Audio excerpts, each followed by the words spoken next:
So yun lamang po and maraming salamat po. Any questions po, pwede na po.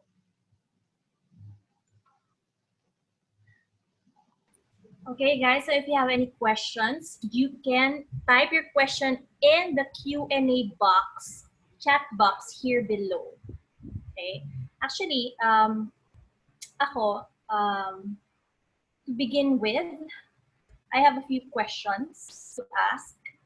Kasi I think a lot of the people who joined here, of course, are multimedia artists, but some are also those who are interested to start a non-multimedia business din. So ang tanong, paano kung freelancer ako? Di ba considered pa rin business yung freelancer? Pero wala naman akong office. Computer lang ang gamit ko. Do I still register for my computer space?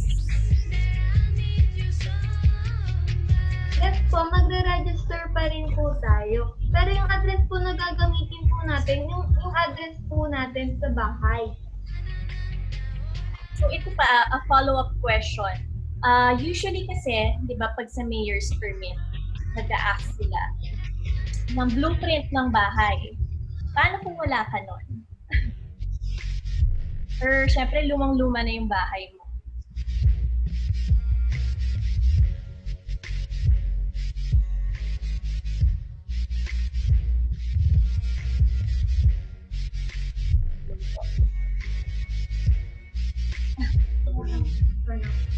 For now po, hindi na po siya hinahanap po sa City Hall. That's good. So, mas madali na ngayon compared sa dati. So, ngayon, binawasan na nila yung challenges to make a business. So, mas madali na mag-register ng business ngayon. So, what's stopping us, freelance multimedia artists, from registering our business to make it legal, di ba? Kasi usually, gawa lang tayo ng gawa, wala tayo. Hindi tayo nag-register legally as a business. Kaya everything's easier now. Okay? So ngayon, we have questions for some people. Kailangan po ba ng land title or LOA kung freelancer po? This is from Jose Marie Castro.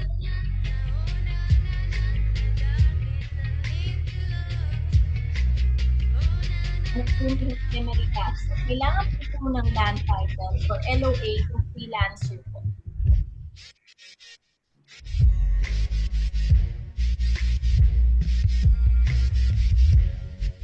Hindi na po kailangan ng land title po. Ang i-register po kasi natin is yung address po natin sa bahay. Kasi as freelancer po, wala naman po kasi tayo permanent na office po. So kumbaga yung nagiging opisina po natin is yung mismong bahay na po natin.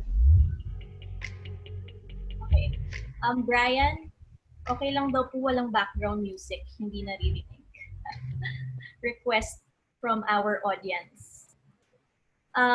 Anyway, another question. How about if online business or shops, like yung mga nagsisell ng cookies or cakes, yung mga made-to-order need pa po ba mag-register? Yan, may isa pang question. How does it go when it comes to online business? Yes po. So yes, so you still need to po ng DTI. So even if online business kayo, you're just selling through online, you still have to register your business.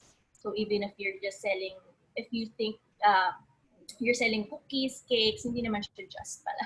If you're selling cookies, cakes, and it's just online, it's still considered a business and you still have to register in DTI. Okay? Yes. So how does it go? Nasa na yung sulat. If freelancer po, okay ba na full name ang business name? Kunyari ako, buong pangalan po, Hannah Season. Yes po. Okay, so if you're a freelancer, okay na full name ang business, but you still have to have 3 options kasi in case hindi siya ma-approve. Tama po ba?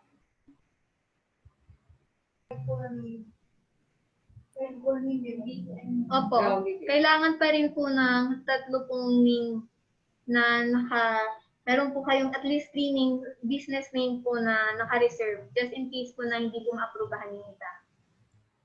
Okay. So usually, kailangan po ba, aside from the name, kailangan ba may kasunod na, like kunyari service? Kunyari ako, Hana Season Multimedia, kailangan may kasunod na ganun or pwedeng Hana Season lang?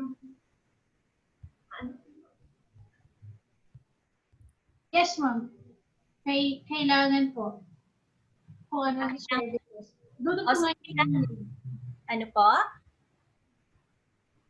Dudugtungan po yung name po kung anong klaseng services po yung i-render po natin. Okay.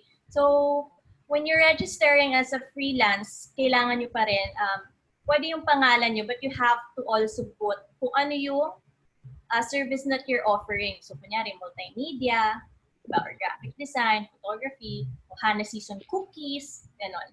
So, kailangan nyo pa rin i-register yung kasama yon para alam nila kung ano ba specifically ang iyong business. So, kahit freelance ka pa. Should a freelance or individual contractor with mixed income still acquire DTI? So, mixed income po siya.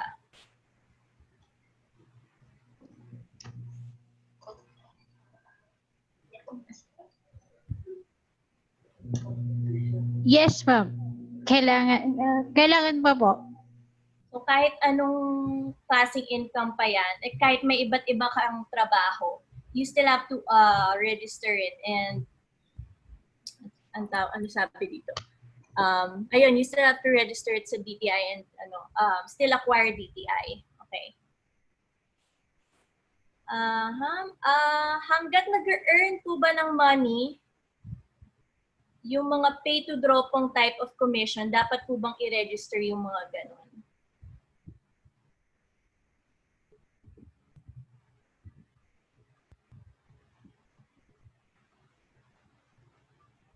Hello po. Ano po yung question ulit? Okay, hanggang nag-earn ka po ba ng money, for example, yung mga pay-to-draw pong type of commission, dapat po bang i-register yung mga ganon? Yes po, ma'am.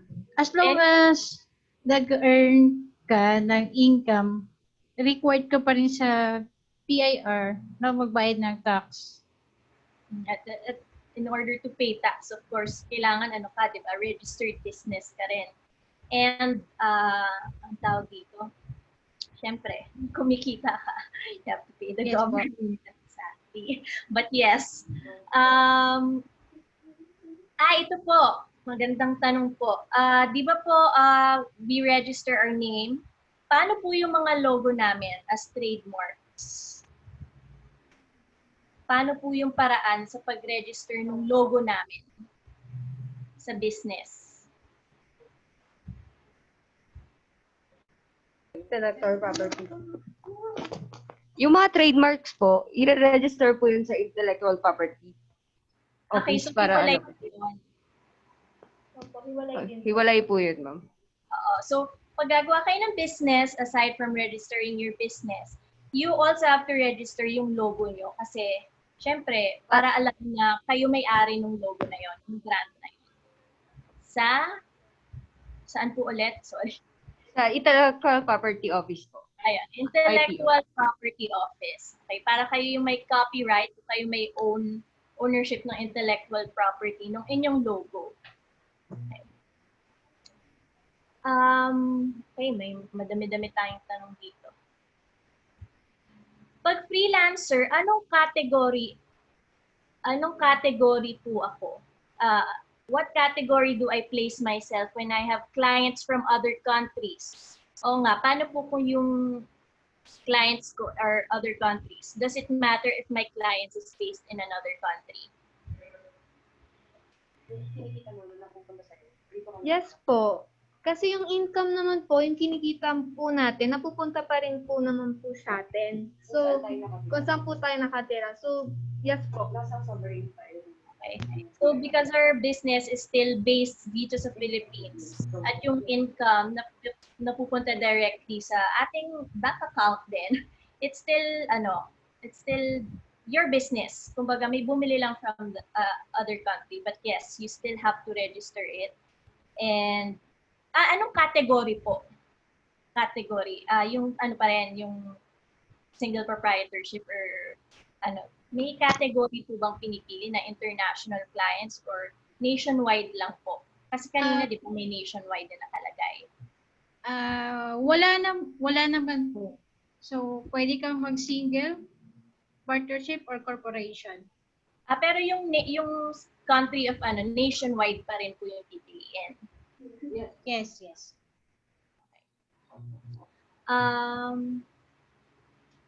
Last time nag-register ako sa BIR for freelance photography, ang sabi daw nila, hindi na daw need mag-register sa DTI if freelance. Tama po ba?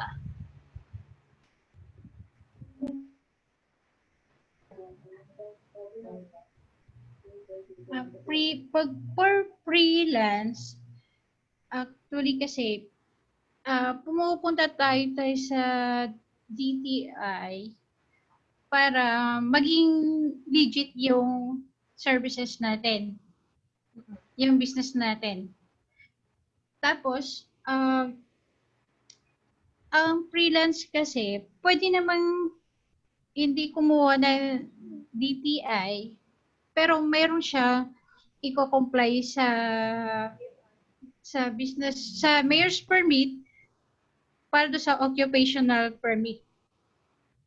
So usually, ang sinasabi kasi sa DTI, magre-register ka para lang maging legal yung business mo.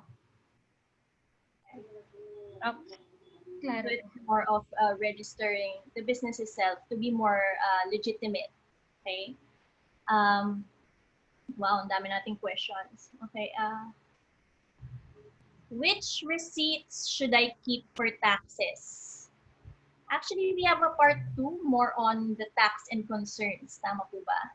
But yeah, baka short introductory lang. Anong receipts po ang dapat kinikip for taxes? Yung pagkain natin, yung mga...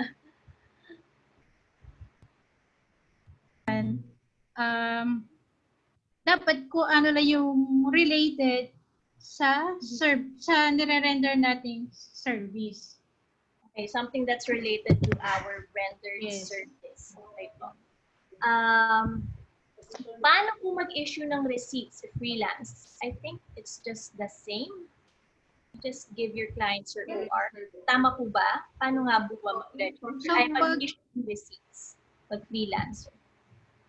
Actually, yung receipts naman, so depende naman yun kung non-VAT or VAT kayo.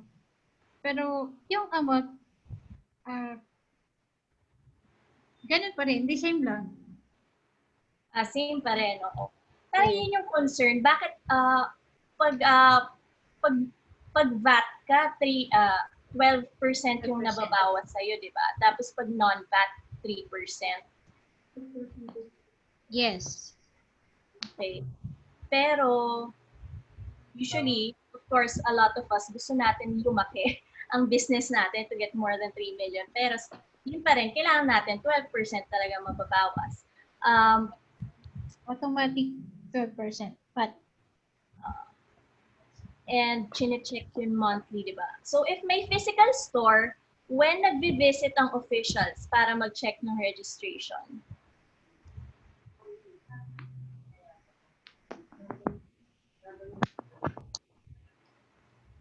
Random po kasi nag-check si BIR para makita nila kung na-post ba yung kung registered ba yung business. Okay, so si DTI random. Wala po silang, hindi sila nag-notify.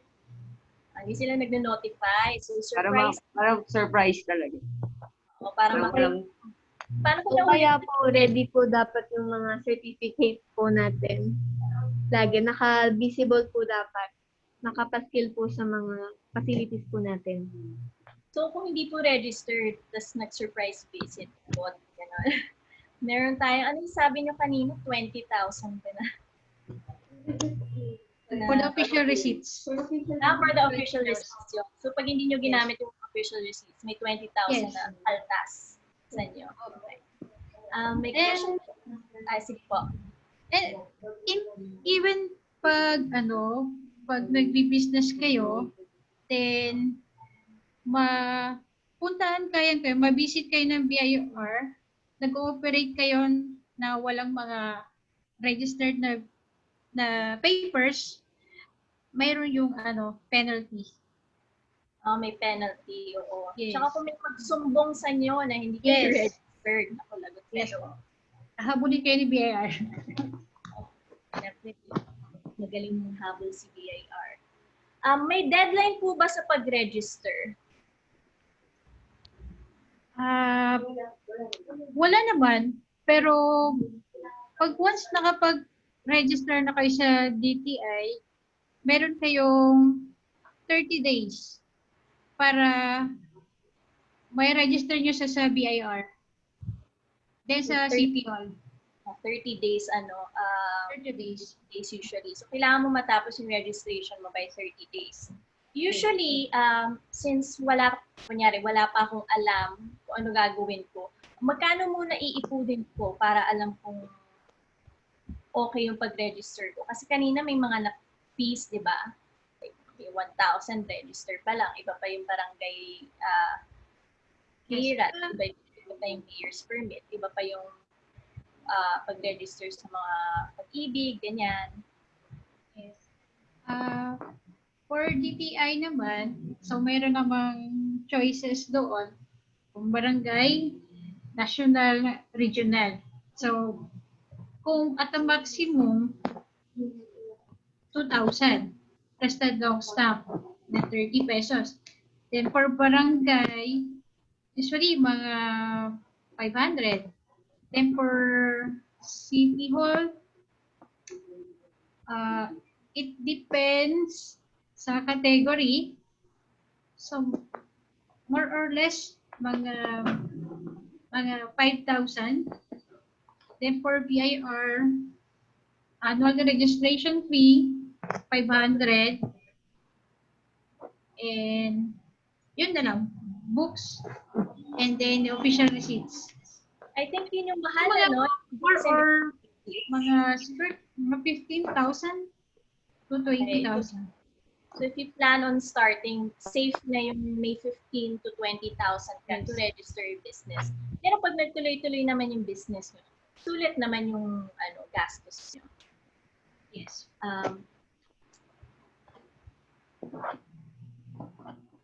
Pag freelance, kunyari may service ako as a freelance photographer, tapos meron din akong online selling business. Pwede bang ipagsama yun o kailangan magkaibang registration ng business po yun? Kung may dalawa akong services.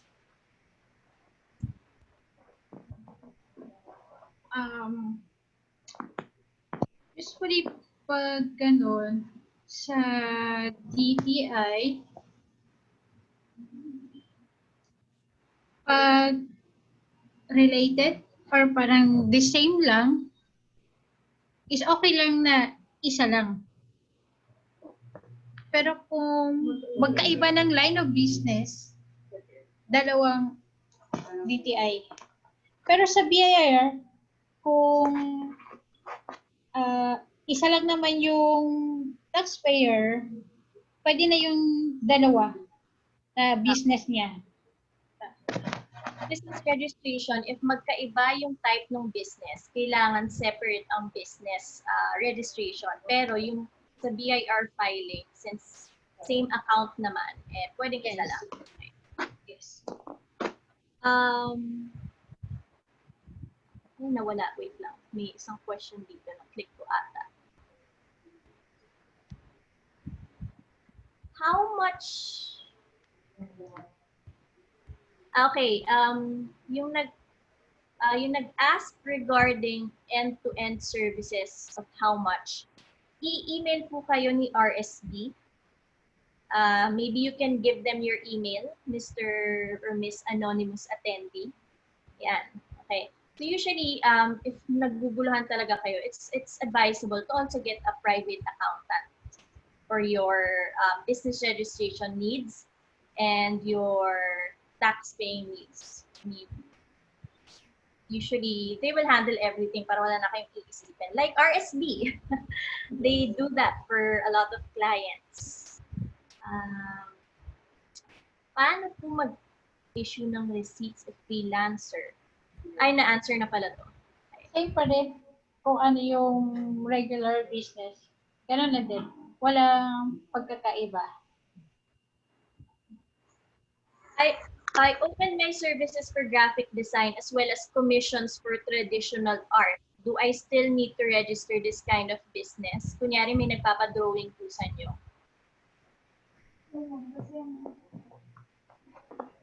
Yes, ma'am. Okay, I think here in the Philippines, basta you're earning and you're selling products or services or you're offering services, it's still considered a business and it should be registered. For a freelance, they still have to. For now po kasi, focus kasi ni BIR ngayon is more on mga online. So, kung gusto ni BIR, kailangan kayong mag-register. So Tapos, usually, ngayon, mas madali na lang sa kanila ngayon yung pag-register para sa mga online. Hindi na sila masyado stricto like yung sa business permit. For online ito mama, bali sa ngayon pupunta ka lang naman sa BIR, i-register mo lang yung online mo, is ma-approve na kaagad. Unlike dati, kailangan mo pa ng mga mayor's permit. So, mas pinapadali nila ngayon para lahat ng mga online businesses hindi na mahirapan. And usually kasi, I think like I see a lot of online businesses, nilalagay nila DTI registered. So kumbaga pag meron kayo ng ganon, it proves your legitimacy as a business. So may malalaman nila na legitimate to. We can trust this. We can actually spend for them kasi legitimate ito eh. At saka, of course, you can also raise your prices or raise the level of your prices that you are asking kasi masasabi nyo na, we are legitimate and we are taxpayers. Okay? Yes. It's something kaya rin tayo nagkaroon ng gantong klaseng seminar is because what we know as a multimedia industry, parang hirap tayo pagdating sa mga registration ng business, registration ng tax, at saka yung legitimacy natin. Of course, we want to raise the bar and we want to make our industry very legitimate, di ba? Yes. Ayun. So, may question pa. Does this mean online businesses or startups or freelancers should still go to the BIR office or pwedeng online na lahat for registration and approval? Mas parang naalala ko dati, ako pumila pa talaga ang BIR. Ngayon, online na lahat, right? Tama po ba? Kahit hindi na pumunta sa BIR office. Or kailangan pumunta ng BIR. Bali po, hindi pa lahat, sa ngayon, hindi pa lahat ng BIR online. Pero, yung iba meron ng online. Okay. So, meron tayong, like yung sa ano rin nila kanina, presentation nila kanina, yung first parts, you can do it online. Pero yung may ipapasa ka ng forms and etc., you still have to go to BIR and to secure the forms that they are giving. So, it's half-half na lang ngayon. Dati full, pupunta ka dun sa BIR office, di ba? Tapos ngayon, may online implementation na sila, but you still have to go to BIR. And yun nga, as mentioned, hindi lahat ng BIR offices online. Of course, we are in a developing country. So, may mga, ayun, may mga stuff na okay na online and may mga parts na kailangan nyo pa rin puntahan. Ano pong question? Do you guys still have questions? We are in our last few questions actually. Ayan. For those who type questions, meron din po tayong replied text message answer by RSP and nagre-reply din sila. So we are on to our last question. Actually, this is the same question as before, but in case you weren't able to get, you were outside for a while. For example, I'm a photographer, individual. Individual lang po ako and freelancer. Paano po yun? If I really don't want like to be registered as a business, I just want to be an individual. So, bali, mag-comport po kayo sa single proprietor. Okay, but that still is considered a single proprietorship. Okay. Of course, before registering everything, kailangan may registered pa rin kayo as ano, di ba? May registered TIN number. Tama po ba? Kung wala pa po akong TIN number. Kailangan. Hello? Kailangan po ito mag-apply ng team. Ano po, startup business pa lang po ako, hindi pa ako masyado nag-earn ng income. So, kumbaga, tinetest ko pa lang yung business side. Kailangan ba mag-register na ako agad? Or pwedeng i-test ko muna? Or mag-wait until mag-earn ako ng income? Based po sa mga experience namin,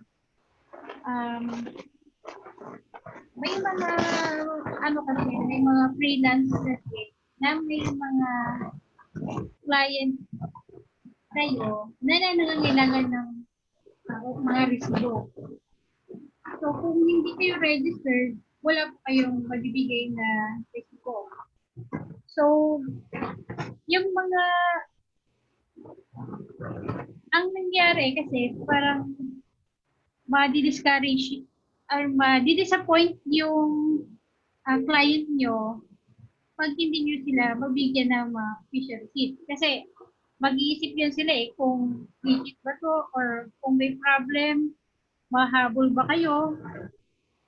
So, minsan, may hirapan yung mga freelance na kumuha ng client kung wala silang mga legal documents.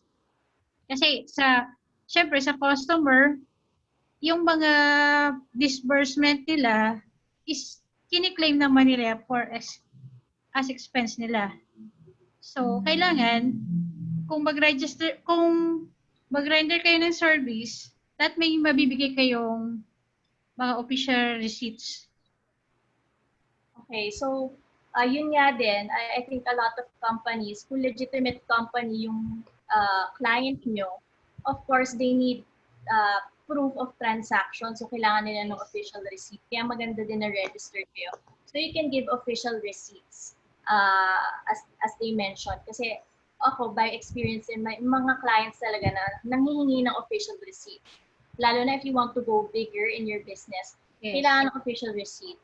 If wala, they usually, okay, we'll just try to get someone else na may official receipt na registered.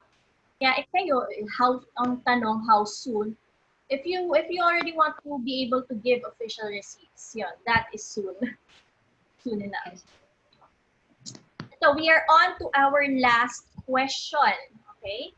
What if the freelancer is still getting the hang of taxation? So, syempre, hindi ko pa alam, kunyari, paano mag-tax or mag-pay. Ano pang repercussions pag ganon? Since baguhan po akong business.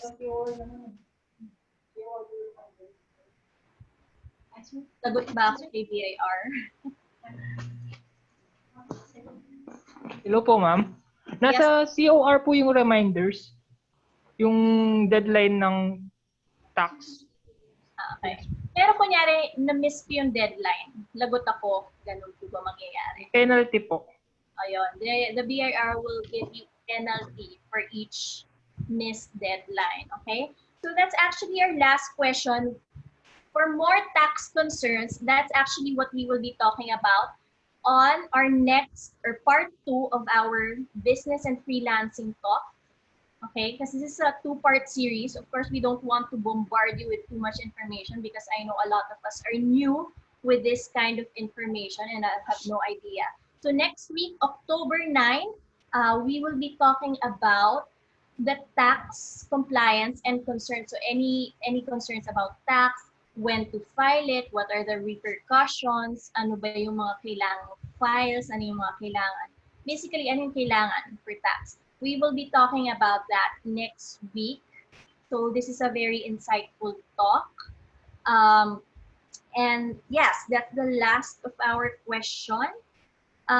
So again, we would like to thank, nawawala mga video nila. Shy sila magpakita. But we would like to thank RSB. Wait, let me show you the slide. So again, we would like to thank RSB and Company, or you can go to rsbaccounting.com and you can message them if you actually have more. Ayan, there's the team that show them. Hi! Na-shy sila lahat. Ayan. Hi! So these are the accounting team of RBS. Thank you very much for, gaganda naman. So thank you very much for that very insightful talk on how to register your business. So again, we will see you all next week. Thank you everyone. Thank you RBS. So if you have any more questions regarding accounting and business registration, you can just go to rbsaccounting.com if you plan on also, you know, if you plan on also getting an accounting service, you can go there because of course they have a lot of experience already in dealing with clients. RSB, sorry po. RSB. RBS ba nasabi ko? RSB, sorry po. Thank you po.